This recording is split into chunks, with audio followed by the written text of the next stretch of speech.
So I can run 9 hard drives. These slide out. The drive bay slide out. There's a little, sorry, I don't know if you can see it, but there's fans that are in the front. And pretty much they slide out, and I put 9 hard drives. So I got 3 right there. I could put 3 more right there, and then 1 right in that last slot where these 2 are. So you can put 9, and then there's 2 5 1/4 bays up at the top. And if you wanted to, they make external like drive cages that you can put in 5 1/4, so I could add more hard drives if I want. So for a server case, even though this was intended to be a gaming case, it works pretty good. Back in the day, they had 2 rival cases. I remember they first came out, people would build tons of computers. You had the Corsair, or I mean not the Corsair, the Cooler Master half 932. I mean, tons of people bought these cases. This case was like only $130 back then. It was real cheap, you know, when I bought it. And then you had the monster right here, which everybody had these 2 cases, the half 932 and the Antec 1200 case, which is this.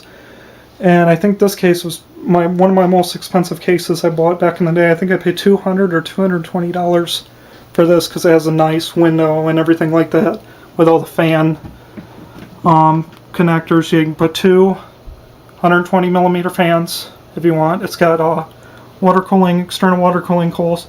I did have a PC build. You can watch my video, my first video over the years, part 1.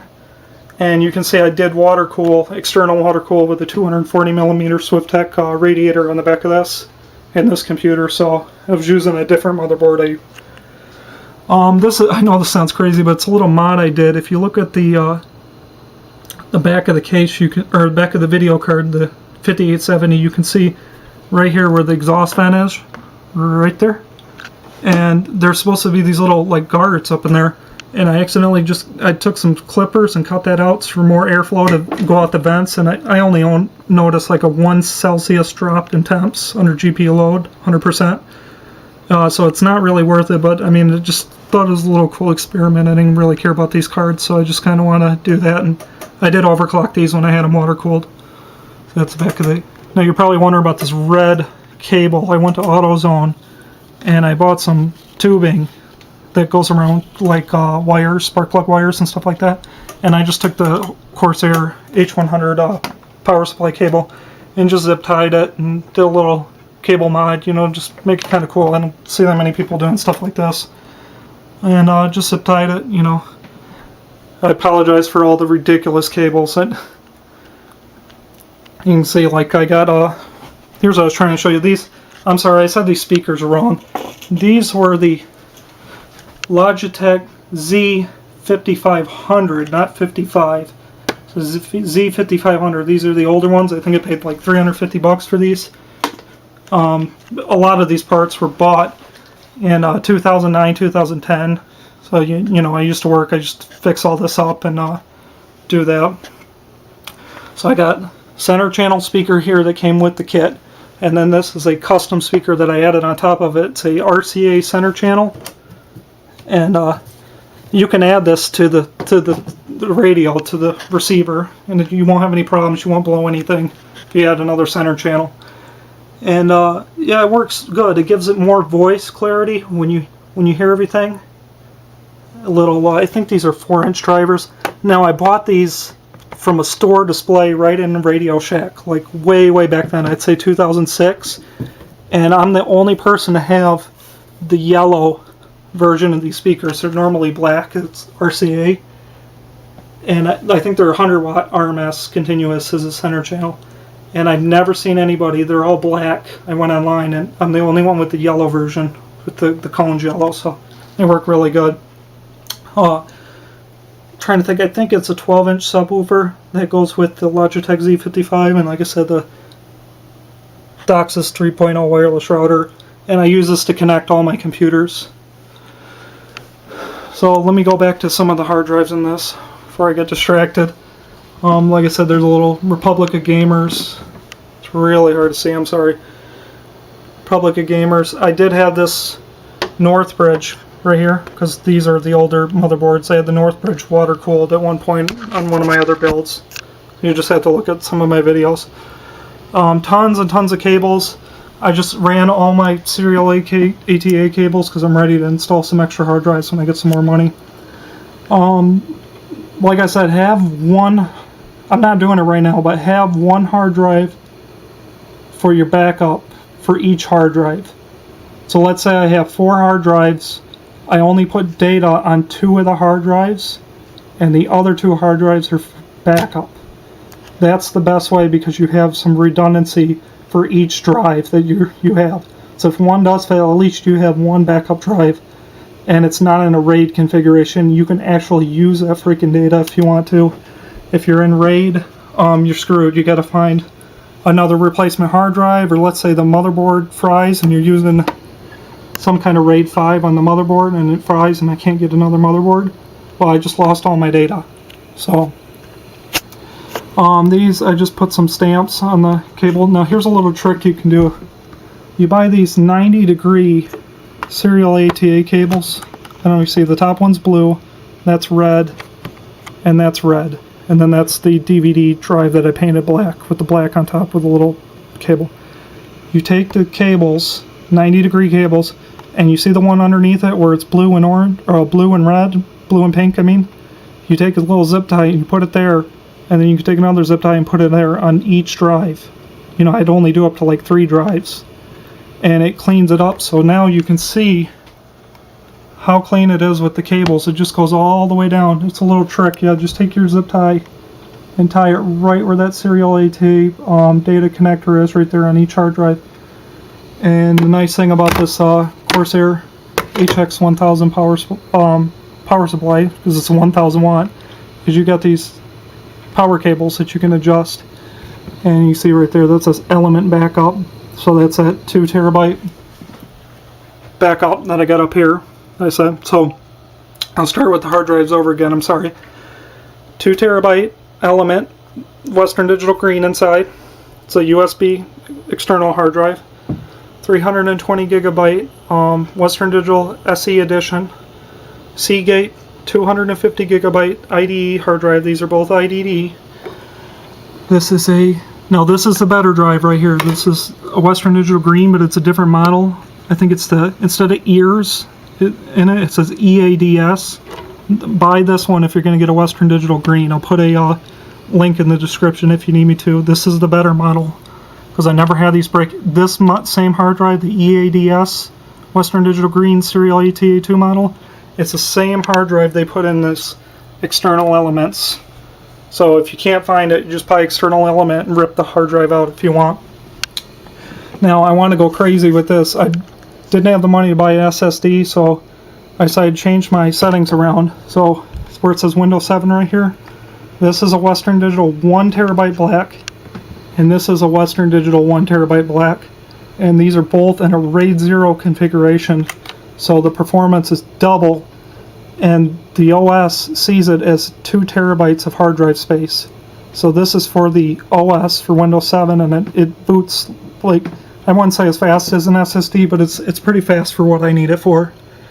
And these are the old 2009 model Western Digital 1 terabyte blacks. These are the best. These have a TLER enabled, which Western Digital removed this feature in 2011. And it means that when you put these in RAID 0, they don't drop out of the RAID array. So they stay in the RAID array. Now if you see the new Western Digital Red drives, those have TLR feature built into them now. So you can run those in RAID. So if you want a RAID 1 for data backup, what RAID 1 is if you take one hard drive and then you got another hard drive and you lose this hard drive, it will like copy the data onto the other hard drive. So it's like a backup, but you're better off doing like what I said. Take one hard drive, copy all the files, copy it onto the next hard drive, you get a full backup. So no RAID, no crap. You know, I just want a RAID 0 for performance here, put my data on here, and then if I want another backup here, I can put there. And then if I want an old school backup, IDE kind of sucks. These are really old hard drives. They might end up dying eventually, you know, maybe 5 years or whatever. So just an IDE backup, it's good to have kind of both set up like this. Like I said, 8 gigabytes of RAM, Corsair H50 with the, you know, fan grill mount on it. UV sleeving, the UV red sleeving. I don't know how you can see the Corsair Dominator. Just trying to get the best I can for the, you can see the fans, they're adjustable, the blue LED fans.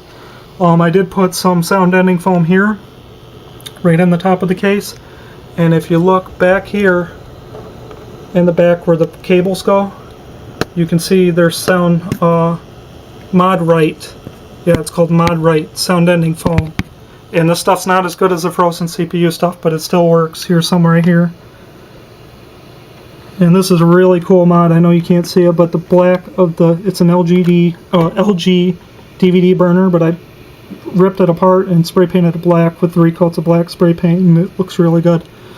So like I said, if you want, take your zip ties, buy some 90-degree serial AT cables. So one side's 90 degree, the other side is straight.